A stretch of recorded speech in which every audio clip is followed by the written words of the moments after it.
வாசித்தளிப்பவர் சுகந்தினி சிவகுமார். முதலில் இலங்கை செய்திகள்.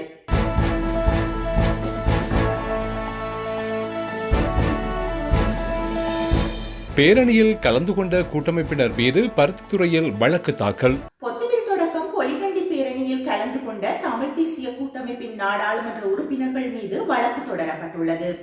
அதன்படி கூட்டமைப்பின் சித்தார்த்தன், இரா சாணக்கியன், யாழ் மாநகர சபை முதல்வர் வி மணிவண்ணன் ஆகியோருக்கு எதிராக பருத்தித்துறை நீதிமன்றத்தில் வழக்கு தொடரப்பட்டுள்ளது.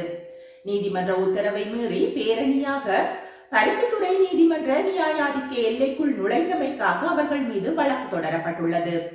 அத்துடன் பருத்தித்துறை, நெல்லியடி, வல்வெட்டித்துறை போலீசார் இன்று பருத்தித்துறை நீதிமன்றத்தில் நீதிமன்ற உத்தரவை மீறியதாக பல அரசியல் பிரமுகர்கள் மீது வழக்கு தொடரப்பட்டுள்ளதாகவும் கூறப்பட்டுள்ளது. சுமந்திரனுக்கு வழங்கப்பட்ட அதிரடி படையின் பாதுகாப்பு நீக்கப்பட நானே காரணம், சரத் வீரசேகர அறிவிப்பு. தமிழ் தேசிய கூட்டமைப்பின் நாடாளுமன்ற உறுப்பினர் எம்.ஏ. சுமந்திரனுக்கான விசேட அதிரடிப்படை பாதுகாப்பு தனது உத்தரவின் பேரில் நீக்கப்பட்டதாக பொது பாதுகாப்பு அமைச்சர் சரத் வீரசேகர தெரிவித்துள்ளார். தனது உயிருக்கு அச்சுறுத்தல் இருப்பதாக கூறி விசேட அதிரடிப்படை பாதுகாப்பை பெற்றுக்கொண்ட சுமந்திரன் ஆர்ப்பாட்டத்தில் கலந்து கொண்டிருந்த நிலையிலேயே அவருக்கான பாதுகாப்பு நீக்கப்பட்டதாக சரத் வீரசேகரா தெரிவித்தார். சிங்கள தொலைக்காட்சி ஒன்றில் இடம்பெற்ற விசேட செவ்வியில் கருத்து தெரிவிக்கும் போதே பொது பாதுகாப்பு அமைச்சர் சரத் வீரசேகர இதனை தெரிவித்துள்ளார். மேலும் உண்மையாகவே சுமந்திரனின் உயிருக்கு அச்சுறுத்தல் இருந்திருந்தால் அவர் ஒரு பொது நிகழ்ச்சியில் பங்கேற்றிருக்க மாட்டார் என்றும் அவர் கூறினார். இருப்பினும் சுமந்திரனுக்கு அனைத்து நாடாளுமன்ற உறுப்பினர்களுக்கும் வழங்கப்படும் போலீஸ் பாதுகாப்பு தொடர்ந்தும் வழங்கப்படும் என்றும் சரத் வீரசேகர தெரிவித்தார். சர்வதேச சமூகத்தினால் வடக்கு கிழக்கில் பொது வாக்கெடுப்பு ஒன்றை நடத்துவதற்கான ஏற்பாடுகளை இந்தியா தலைமையேற்க வேண்டும். சி.வி. விக்னேஸ்வரன் தெரிவிப்பு. இந்தியாவின் தென்கோடி பாதுகாப்பாக இருக்க வேண்டுமாயின் இலங்கையின் வடக்கு கிழக்கில் தமிழ் மக்கள் உச்ச அளவு அதிகார பகிர்வுடன் ஆட்சி செய்ய வேண்டும் என பாராளுமன்ற உறுப்பினர் சி.வி. விக்னேஸ்வரன் தெரிவித்துள்ளார். கிழக்கு முனையம் தொடர்பான விடயத்தில் அமைச்சரவை மேற்கொண்டுள்ள தீர்மானம் குறித்து தெளிவுபடுத்தும் வகையில் அவர் விடுத்துள்ள அறிக்கையில் இந்த விடயம் குறிப்பிடப்பட்டுள்ளது. தமிழ் மக்களுக்கான நிரந்தரமான அரசியல் தீர்வு ஒன்றினை தமிழ் மக்களை தெரிவு செய்யும் வகையில் சர்வதேச சமூகத்தினால் வடக்கு கிழக்கில் பொது வாக்கெடுப்பு ஒன்றை நடத்துவதற்கான ஏற்பாடுகளை இந்தியா தலைமையேற்று செய்வதற்கு முன்வர வேண்டும் எனவும் சி.வி. விக்னேஸ்வரன் வலியுறுத்தியுள்ளார். கிழக்கு முனையம் விடயத்தில் அரசாங்கம் இந்தியாவை ஏமாற்றியுள்ளதாக பாராளுமன்ற உறுப்பினர் சி.வி. விக்னேஸ்வரன் தெரிவித்துள்ளார். இலங்கையில் மாறி மாறி ஆட்சிக்கு வந்த அரசாங்கங்கள் இந்தியாவை ஏமாற்றி வந்ததன் தொடர்ச்சியாகவே இம்முறையும் இந்த தீர்மானம் எடுக்கப்பட்டுள்ளதாக சி.வி. விக்னேஸ்வரன் கூறியுள்ளார். ஜெனீவா மனித உரிமைகள் பேரவை கூட்டத்தொடர் முடிவடைந்த பின்னர் இது நடைபெறும் என தாம் எதிர்பார்த்ததாலும் முன்கூட்டியே அது நிகழ்ந்துள்ளதாக பாராளுமன்ற உறுப்பினர் தெரிவித்துள்ளார். யாழ்ப்பாணத்திற்கு அருகிலுள்ள 3 தீவுகளை இலங்கை அரசாங்கம் சீன நிறுவனம் ஒன்றிற்கு மின் திட்டங்களை ஆரம்பிக்க வழங்கி இருப்பதாக வெளியாகியுள்ள செய்தி மிகவும் பாரதூரமானது எனவும் அவர் கூறியுள்ளார். கிழக்கு முனையம் விடயத்தில் நடந்ததே எதிர்காலத்தில் 13வது அரசியல் திருத்த விடயத்திலும் நடக்கும் என அவர் சுட்டிக்காட்டியுள்ளார். ஒற்றை ஆட்சியின் கீழான எந்த தீர்விற்கும் இந்த நிலைமையே ஏற்படும் என்பதை இந்தியா உணர்ந்து கொள்ள வேண்டும் எனவும் அவர் வலியுறுத்தி கூறியுள்ளார். வடக்கில் சீனாவின் மேற்சுழற்சி சக்தி திட்டத்துக்கு இலங்கை அனுமதி. இலங்கை அரசாங்கம் யாழ்ப்பாணத்தின் கரையோரங்களில் உள்ள 3 தீவுகளில் மேற்சுழற்சி சக்தி திட்டத்தை முன்னெடுப்பதற்கான அனுமதியை சீன நிறுவனங்களுக்கு வழங்கியுள்ளதாக தெரிவிக்கப்பட்டுள்ளது. நைனாதீவு, நெடுந்தீவு, அனலிதீவு ஆகிய பகுதிகளில் புதுப்பிக்கத்தக்க எரிசக்தி அமைப்புகளை அமைப்பதற்கு சீன அரசாங்கத்தின் சைனோசர் எடெக்ஸின் நிறுவனத்திற்கு இலங்கை அமைச்சரவை ஜனவரி 18ஆம் தேதி அனுமதி வழங்கியது. 3 திட்டங்கள் முன்னெடுக்கப்படும் பகுதிகளிலும் குறிப்பிடத்தக்க எண்ணிக்கையிலான மக்கள் வாழ்கின்றனர். இப்பகுதிகளில் சேர்ந்த பல குடும்பங்கள் இலங்கையின் உள்நாட்டு யுத்தத்தின் போது அங்கிருந்து வெளியேறி படகுகள் மூலம் தமிழ்நாட்டுக்கு சென்றனர் என அப்பகுதி மக்கள் தெரிவிக்கின்றனர். பல வருடங்களாக புறக்கணிக்கப்பட்டுள்ளதால் யாழ்ப்பாணத்துடன் ஒப்பிடும் போது இந்த தீவுகள் அபிவிருத்தி செய்யப்படாத நிலையில் காணப்படுகின்றன. வீடமைப்பு திட்டம் இலங்கையின் வடபகுதியில் சீனா உட்கட்டமைப்பு திட்டத்தினை முன்னெடுப்பதற்கு முயற்சித்த வேளை 2018இல் இந்தியா தனது ஆட்சேபனையை வெளியிட்டிருந்தது. அந்த திட்டம் இறுதியில் கைவிடப்பட்டது. தற்போதைய சூழல் குறித்து கருத்து தெரிவித்துள்ள இந்தியாவிற்கான இலங்கையின் முன்னாள் தூதுவர் ஒஸ்டின் பெர்னாண்டோ இந்த திட்டத்துக்கு ஆசிய அபிவிருத்தி வங்கி ஆதரவளிப்பதால் இலங்கை அரசாங்கத்தை குற்றம் சாட்ட முடியாது என குறிப்பிட்டார். எனினும் இந்தியா கரிசனையை வெளியிடுவது புரிந்து கொள்ளக்கூடிய ஆச்சரியம் அளிக்காத விடயம் என குறிப்பிட்ட அவர் 2014 கொழும்பு துறைமுகத்தில் சீனாவின் நீர்மூழ்கிக்கு இலங்கை அரசாங்கம் அனுமதி அளித்த வேளையும் வடபகுதியில் சீனா உட்கட்டமைப்பு திட்டங்களை முன்னெடுக்க முயன்ற வேளையும் இந்தியா இதே போன்ற கரிசனையை வெளிப்படுத்தியது என தெரிவித்துள்ளார். தற்போது தெரிவு செய்யப்பட்டுள்ள தீவுகள் இந்தியாவிற்கு மிகவும் அருகில் காணப்படுகின்றன. லடாக்கில் கடந்த வருடம் ஏற்பட்ட மோதலில் இன்னமும் தீர்வு காணப்படாத நிலையில் இன்னும் ஒரு பதட்டத்தை இந்தியா விரும்பாது எனவும் அவர் குறிப்பிட்டுள்ளார்.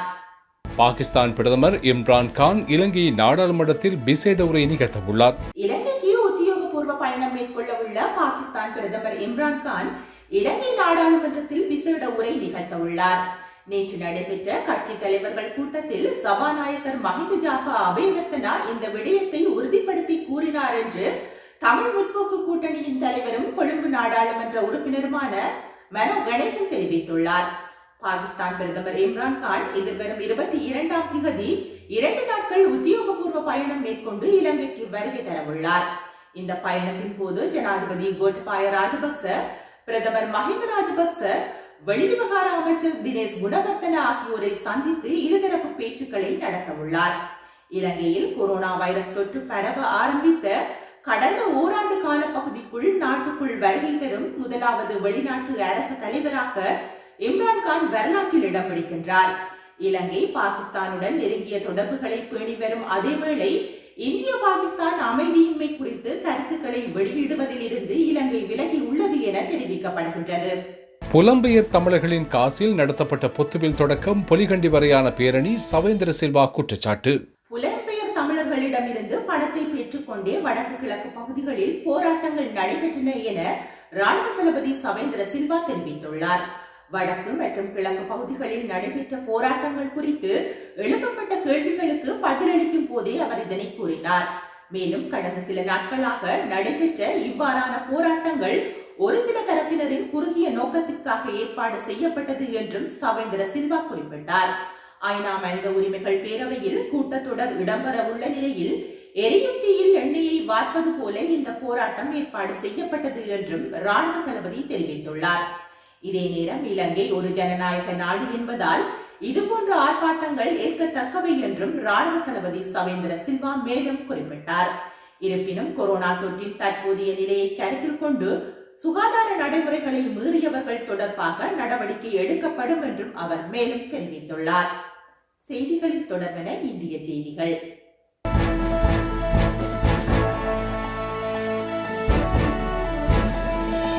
தமிழகத்தில் இன்று புதிதாக 469 பேருக்கு கொரோனா பாதிப்பு உறுதி, மேலும் 4 பேர் பலி. தமிழகத்தில் புதிதாக 469 பேருக்கு கொரோனா பாதிப்பு இருப்பது உறுதி செய்யப்பட்டுள்ளது.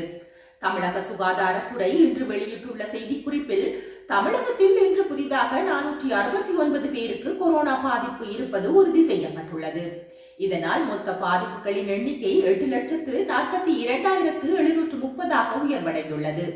மேலும் கொரோனா பாதிப்பிலிருந்து மேலும் 491 பேர் குணமடைந்துள்ளனர். இதனால் மொத்த குணமடைந்தோர் எண்ணிக்கை 8,26,011 உயர்வடைந்துள்ளது. சமீப நாட்களாக கொரோனா பாதிப்புகளால் உயிரிழப்பு எண்ணிக்கை குறைந்து வருகின்றது. இன்று கொரோனா பாதிப்பால் மேலும் 4 பேர் உயிரிழந்துள்ளனர். இதன் மூலம் மொத்த உயிரிழப்புகளின் எண்ணிக்கை 12,391 உள்ளது. தற்போது 4,328 பேர் மருத்துவமனையில் தொடர்ந்து சிகிச்சை பெற்று வருகின்றனர். சென்னையில் இன்று ஒரே நாளில் 139 பேர் கொரோனாவால் பாதிக்கப்பட்டுள்ளனர். இதுவரை சென்னையில் மொத்தம் 2,32,603 பேர் பாதிக்கப்பட்டுள்ளனர் என்று மாநில சுகாதாரத்துறை தெரிவித்துள்ளது. ராணுவத்தினருக்கு அவசரகால அடிப்படையில் ஆயுதங்கள் மத்திய அரசு அறிவிப்பு. கிழக்கு லடாக்கில் நிலைநிறுத்தப்பட்டுள்ள ராணுவத்தினருக்கு அவசர கால அடிப்படையில் ஆயுதங்கள் மற்றும் சாதனங்கள் கொள்முதல் செய்யப்படுவதாக மத்திய அரசு தெரிவித்துள்ளதாக ராஜ்யசபாவில் ராணுவத்துறை இணை அமைச்சர் ஸ்ரீபத் நாயக் குறிப்பிட்டுள்ளார். மேலும் இந்தியாவின் வடக்கு எல்லையில் நிலவும் அச்சுறுத்தலை சமாளிக்க அங்குள்ள ராணுவத்தினருக்கு அவசர கால அடிப்படையில் ஆயுதங்கள் மற்றும் சாதனங்கள் கொள்முதல் செய்யப்படுகின்றன. ராணுவத்தினர் முகாமிட்டுள்ள எல்லை பகுதியில் தற்போதுள்ள சூழலை எதிர்கொள்ளவும் தட்பவெப்ப நிலையை சமாளிக்கவும் தேவையான சாதனங்கள் வழங்கப்படுகின்றன. அவை ராணுவத்தினரின் தாக்குதல் திறனை அதிகரிக்க உதவும். சீன எல்லையோரம் நிறுத்தப்பட்டுள்ள நம் ராணுவத்தினரின் குடும்பத்திற்கு சிறப்பு ஊக்கத்தொகை எதுவும் வழங்கப்படவில்லை. ராணுவ வீரர்களுக்கு வழங்கப்படும் உணவு குறித்து தலைமையகத்திற்கு 3 ஆண்டுகளாக எந்த முறைப்பாடுகளும் வரவில்லை. பிராந்திய அளவில் வரும் முறைப்பாடுகளுக்கு அந்தந்த மட்டங்களில் தீர்வு காணப்படுகின்றது என தெரிவித்துள்ளார். செய்திகளில் தொடர்வென உலக செய்திகள்.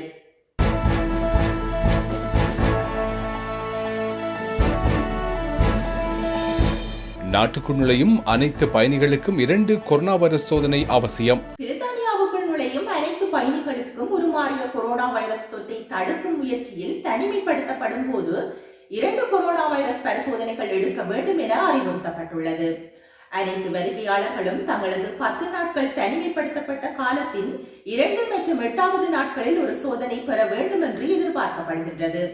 இந்த நடவடிக்கை மேலும் பாதுகாப்பு அளிக்கும் என்று சுகாதாரத்துறை கூறியுள்ளது. புதிய தொற்றுக்களை மிகவும் திறம்பட கண்காணிக்க அதிகாரிகளுக்கு இது உதவுகின்றது.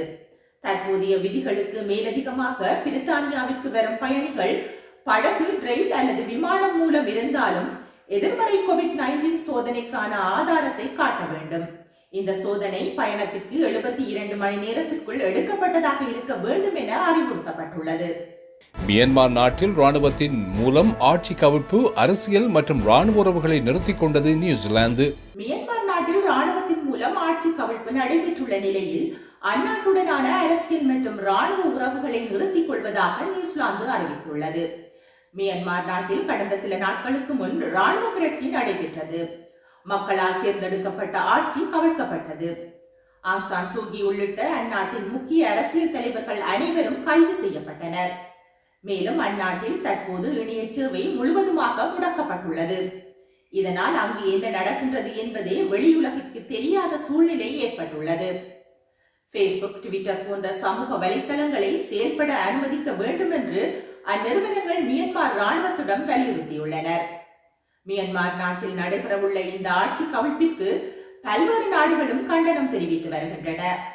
இந்த நிலையில் மியான்மர் நாட்டுடனான அரசியல் மற்றும் ராணுவ உறவுகளை நிறுத்திக் கொள்வதாகவும் மியான்மர் ராணுவத்தின் இந்த செயல் மிகவும் கண்டிக்கத்தக்கது என்றும் நியூசிலாந்து பிரதமர் ஜெசிந்தா ஆர்டர் கூறியுள்ளார்.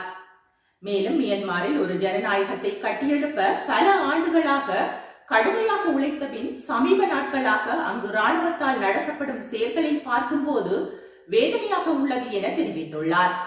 நியூசிலாந்து ராணுவத்தின் முக்கிய வீரர்களும் மியான்மர் செல்ல தடை விதிக்கப்பட்டுள்ளது. சர்வதேச அளவில் மியான்மர் நாட்டை தனிமைப்படுத்த எடுக்கப்பட்டுள்ள முதல் நடவடிக்கை இதுவாகும். மேலும் மியான்மரில் நடைபெற்ற சம்பவம் குறித்து ஐநா மனித உரிமை ஆணையம் விசாரணை நடத்த வேண்டும் என்றும் அவர் குறிப்பிட்டார். மியான்மர் நாட்டில் நியூசிலாந்தின் சார்பில் சுமார் $30.5 மில்லியன் மதிப்புள்ள மேம்பாட்டு திட்டங்கள் மேற்கொள்ளப்பட்டு வருகின்றது. இவை அந்நாட்டு ராணுவத்திற்கு செல்வதில்லை என்பதை உறுதி செய்யப்பட்டவுடன் இத்திட்டங்கள் தொடர்ந்தும் செயல்படுத்தப்படும் என்றும் அவர் கூறினார். இத்துடன் மெய்வழியின் செய்திகள் நிறைவு பெற்றன. தொடர்ந்தும் மெய்வழி நிகழ்ச்சிகளோடு இணைந்திருங்கள். நன்றி, வணக்கம்.